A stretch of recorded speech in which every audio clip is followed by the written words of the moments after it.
There's no feeling more intense than starting over. If you deleted your homework the day before it was due, as I have, or if you left your wallet at home and you have to go back after spending an hour in the commute. If you won some money at the casino and then put all your winnings on red but it came up black. If you got your best shirt dry cleaned before a wedding and then immediately dropped food on it. If you won an argument with a friend and then later discovered that they just returned to their original view.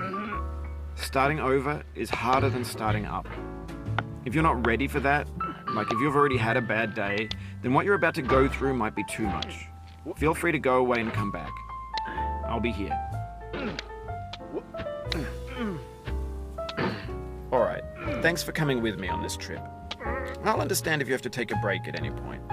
Just find a safe place to stop and quit the game. Don't worry, I'll save your progress, always, even your mistakes. This game is a homage to a free game that came out in 2002, titled Sexy Hiking. The author of that game was Jazuo, a mysterious Czech designer who was known at the time as the father of B games. And B games are rough assemblages of found objects. Designers slap them together very quickly and freely, and they're often too rough and unfriendly to gain much of a following. They're built more for the joy of building them than as polished products. In a certain way, Sexy Hiking is the perfect embodiment of a B game. It's built almost entirely out of found and recycled parts, and it's one of the most unusual and unfriendly games of its time. In it, your task is simply to drag yourself up a mountain with a hammer. And that act of climbing, in the digital world or in real life, has certain essential properties that give the game its flavor. No amount of forward progress is guaranteed. Some cliffs are too sheer or too slippery, and the player is constantly, unremittingly in danger of falling and losing everything.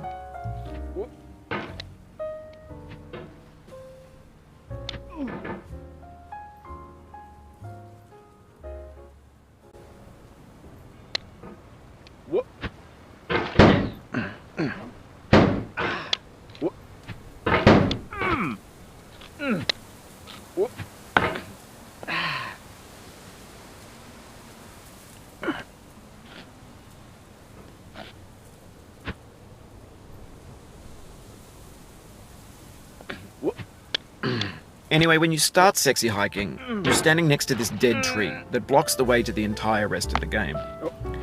It might take you an hour to get over that tree, and a lot of people never got past it. You prod and you poke at it, exploring the limits of your reach and your strength, trying to find a way up and over. And there's a sense of truth in that lack of compromise.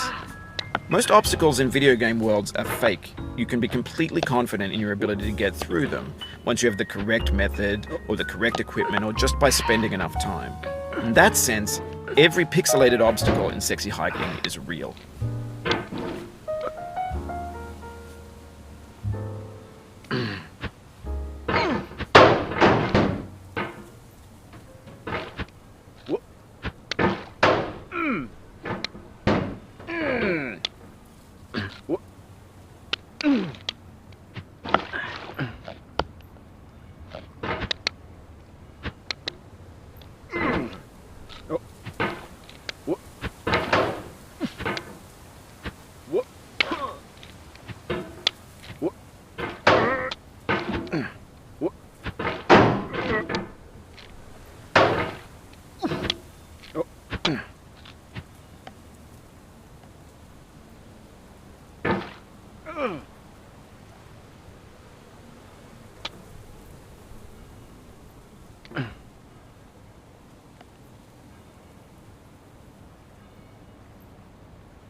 The obstacles in sexy hiking are unyielding, and that makes the game uniquely frustrating.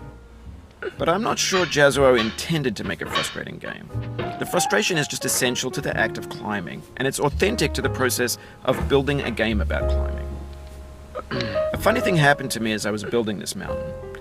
I'd have an idea for a new obstacle, and I'd build it, test it, and it would usually turn out to be unreasonably hard. But I couldn't bring myself to make it easier. It already felt like my inability to get past the new obstacle was my fault as a player rather than as a builder.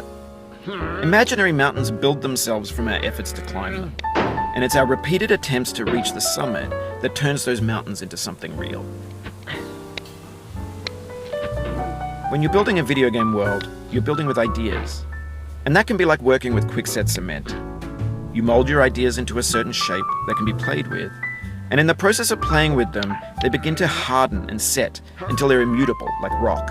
And at that point, you can't change the world, not without breaking it into pieces and starting fresh with new ideas.